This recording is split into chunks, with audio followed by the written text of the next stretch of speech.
Marama Fox, 5 minutes. Kia ora, Mr Speaker. You know what? We are standing to support this motion, as we do with most first readings. We like to do that because we want to hear from the people in the select committee stage what they think about it. Unfortunately, we have some scepticism around the measures that are going to be in place, that they will do what the bill outlines. We are going to support it through at this stage in the absence of something else, and I'm interested to see what the Greens are going to put forward. In saying that, why are we supporting it? Because, quite frankly, the proposed changes that the Remuneration Authority put forward a couple of weeks ago were embarrassing. They were embarrassing not because I don't think that MPs deserve it, not because I don't think that MPs are hard-working. In fact, I've seen just how hard MPs work. I've sat in a meeting with the Minister at 10 o'clock at night, opposite a bloodshot, weary, tired-looking minister who hadn't eaten all day, so I ordered dinner to his office so we could have the meeting. And I know how hard they work, but it's not embarrassing because I don't think we deserve it. It's embarrassing because actually so does the rest of New Zealand. The rest of New Zealand deserves to have a pay packet that adequately pays them for the job that they do.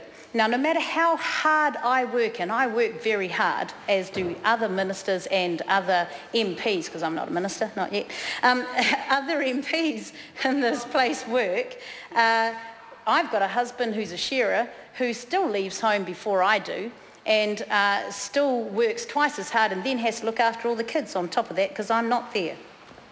So I think he is a good man, I've trained him well.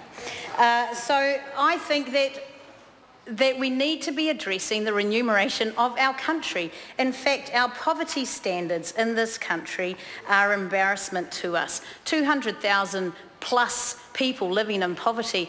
The greatest number of people who are affected by abject poverty in this country are the children and families of those on the benefit. Actually, that group of people deserve to have a rise in the level of their benefit. The hardship on those families is remarkable. We do not understand the hardship that they come into contact with. In fact, our minimum wage is set at the rate of poverty.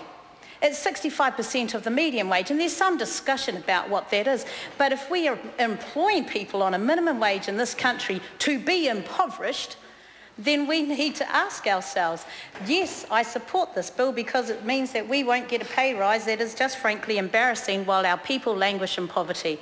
And then if we look further at the levels of poverty, if we add hardship to that, that increases the impact of those people. Now, this wonderful book, written here by Jonathan Boston and Simon Chappell, Child Poverty in New Zealand, outlines exactly what that hardship means. Hardship is enforced lack of essentials. Meals with meat or fish are missed or only happen every second day.